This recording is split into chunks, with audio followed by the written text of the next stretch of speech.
OK, let's welcome back Nigel Nelson, should we, and Sophia Gaston for another look at this morning's papers. Hello to you both. Nigel, let's start with you. Front page of the FT for you.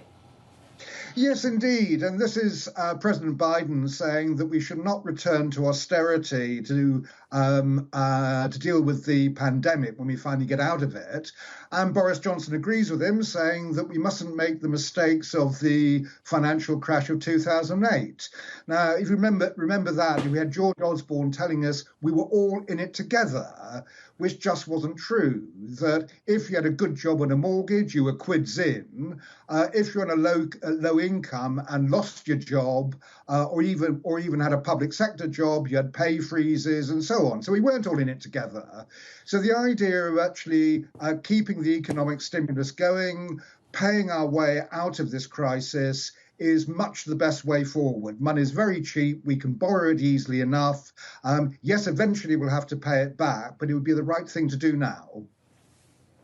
OK. Sophia, let's look at the front of the Telegraph, should we? Reflecting on the 21st of June. We all thought it was going to be Freedom Day, potentially not anymore. Yes, I think everyone's feeling a bit bereft about this. We did feel like we were getting close to being out of the woods not that long ago, but the Delta variant, unfortunately, has thrown a huge spanner in the works. Government knows that they cannot possibly ask people to go into another lockdown again. So delaying, in fact, means that they can stick to their promise of saying this will be the last lockdown. I don't think anyone's going to be thrilled about this, but looking at the numbers and particularly the fact that that chain between cases, hospitalizations and deaths, it's been weakened by the vaccine. That's great, but it's not fully broken yet. And I think we just have to make sure that we're not overwhelming the NHS, and we just have to wait a little bit longer because it's a race against time. The more jabs we can get in arms, the quicker we can get out of this mess. And Nigel, certainly the vaccinations are the key, aren't they, to finally getting out of lockdown, whenever that might be, and that's reflected in the Mail this morning. Yes, and this is in the birthday honours, and you've got 262 frontline staff who administer vaccines who have got honours. Kate Bingham, who was the head of the vaccine task force, I think rightly gets a damehood. Some eyebrows being raised that Chris Whitty seems to have not got anything at the moment. I'd imagine he would be in line for a knighthood when the pandemic is over.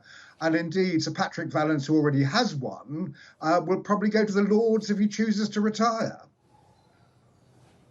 How interesting. That's 2 pages in the Mail today. Now, if we do extend, Sophia, past the 21st of June, something like 50,000 couples who wanted to get married and have more than 30 people at their wedding will probably have to postpone again. And a variation on a theme on that in the Telegraph today, raising the age limit for people getting married? Yes, this is an intervention from former Chancellor Sajid Javid, who is putting forward a private member's bill to try and push the legal age of marriage from 16 up to 18. So, many people might be quite surprised to learn it's as young as 16. And really, he says, this is a case of child abuse. This is to stop young girls being married off to older men, whether that's for visas or just in sort of coercive relationships. And he sees this as a huge loophole that's been exploited by a lot of families, and obviously can be pretty tough for the young girls who are being married off in this way. So it's about trying to protect girls and give them a bit more agency and make sure that when people are getting married, it's of their own choice. So I think this is likely to succeed, and I think this is a really positive step, and I applaud the former Chancellor for pushing this forward. Nigel, I know you want to talk about the Hampstead Hotel, but just before we get there, can I ask you what you made? I'm sure you heard what James Cleverly, the Foreign Office Minister, was saying earlier on as far as Euro 2020 is concerned, and he doesn't want England fans to be whooping and singing and chanting if the team does well in pubs and also even at Wembley and the like. What do you think? Well, I mean, good luck. Good luck at stopping that. I'm sure that they'll carry on and do it anyway. I mean, obviously, the issue surrounds taking the knee and whether they should do that. And I think that political statements at football matches are generally a bad thing. So Ukraine putting stuff on their shirts, for an example, was probably unacceptable. But this is of a very different nature, and I think players should be able to take the knee if they choose to. Their teammates should support them if they choose to. Matter of individual choice, and I think this comes outside the political arena.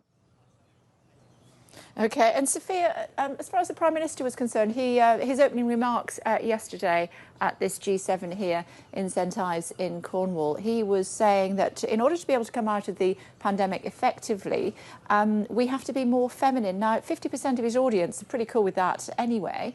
What was he trying to get at, do you think? Well, this is all linked to the big commitment that was made yesterday by the government towards nearly £500 million worth of spending from the UK towards promoting girls' education around the world.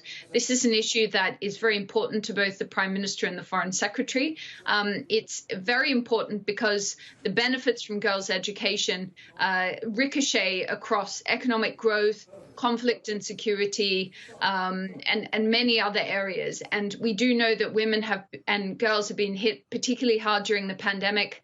A lot of them have been disrupted going to school. So essentially, he's saying if we want an effective global recovery, we need girls safe and girls in school. And so that's what this funding priority is going towards. OK, Nigel, the suspense is killing me. I can't put it off any longer. The Hamster Hotel. Enterprising 13-year-old Tamsin Shipway, who found a hole in the market because people didn't know where to park their hamsters, mice, rabbits, guinea pigs when they went on holiday. So for £2 a night, she opened her Marlborough home to them. Now she's thinking of expanding this to Budges, and if she carries on at the rate she's going, she should soon be running the Hilton Hotel Group. Yeah, one of the problems, though, of course, as we all know as parents, is that hamsters and gerbils have got a habit of dying. Do you think she might just swap them out while people are... No, I'm sure she wouldn't. I'm sure she wouldn't. It's good to talk to both of you this morning. Thank you both very much indeed for joining us on the programme. Thanks a lot.